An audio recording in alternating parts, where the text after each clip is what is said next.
We're here at our new listing in the Gregory Ain tract in Mar Vista. This is a neighborhood of 52 homes that were designed by Ain and the landscape architect Garrett Eckbo with the Advanced Development Corporation. I'm super excited that we've gotten this thing ready over a couple of weeks thanks to the owner, and we're rolling it out this week. Yeah, there's 7 variations of homes that are here in this tract. And this one is the one that varies the most because it's basically on a raised foundation. Yeah, exactly. And the great thing about this one is that nobody's mucked it up. Previous owners moved the wall out 4 feet, as many of the owners have, but it has not been ruined. It's a very original Gregory Ain, and I'd love to see that. Yeah, let's walk them through.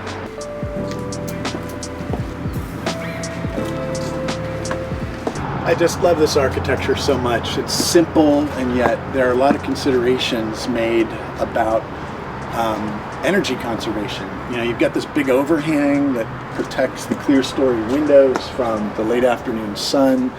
You've got this second band of windows. You've got this lit number system, which we haven't figured out how to reactivate.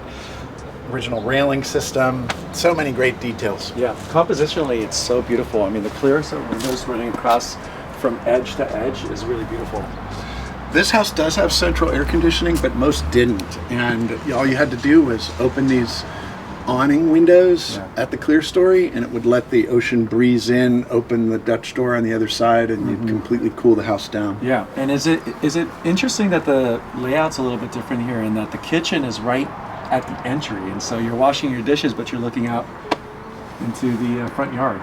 You know, one of my favorite moments from the Historic Preservation Overlay Zone board was one owner on that side of the street talking about how much she enjoys being at her kitchen sink washing dishes and seeing the neighbor across the street in his kitchen and just being able to wave and have that connection. Yeah. It's like a very communal environment that Absolutely. Gregory Ain intentionally created. I mean, he was a socialist, a communist, really. Yeah. So this is a pretty original condition. All these cabinets, the vent below the sink are original. We put in these knobs to match the original. This piece of cabinetry is original. There would have been what I call the birdhouse here, which was a light fixture that looked like a little birdhouse, and a shade that dropped down, a louvered shade that would have allowed this to be closed off from the living area. And then a coat closet that would have had a single door here. So there have been some modifications, but the cabinetry is pretty much original. Yeah, Brian and I have been in a few of these Gregory Ains, and some of them have gotten rid of the cabinetry, but I'm a big fan of the cabinetry being here, actually. I agree. I think opening it all up changes the character. It's not Gregory Ain. Yeah, plus it's got this nice sort of data point across the entire wall here.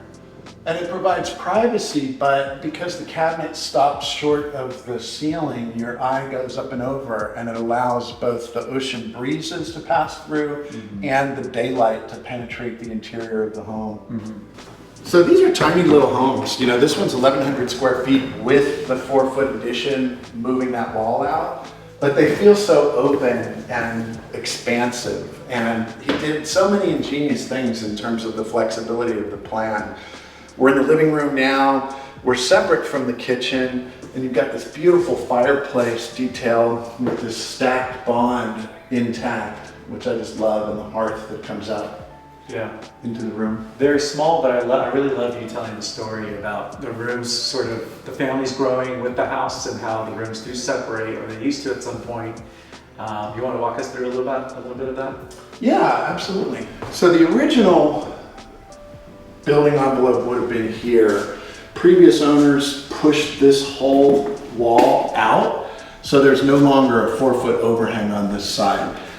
But at this point, there would have been an opening with a bifold door to allow the dining room to become a bedroom. And so these were all, you know, low-cost modern architecture for the masses, designed for the post-war family. You know, you had a serviceman typically coming back from World War II, gets married, they have 1 kid, they turn the larger bedroom into 2 bedrooms, and this would have been the 3rd bedroom. So these houses allowed for expansion and contraction without having to downsize after your kids go off to college. Right, so this is 1 bedroom that does that. Yep. Has that flexibility, but then there's the bedroom that does it as well. And that would be primary gone down to 2 bedrooms with possible kid in the other. So these homes are just so open. You know, you've got the western exposure, you got the eastern exposure. Your eye is focused on the garden at all times in both rooms. This is the original primary suite with the L shape.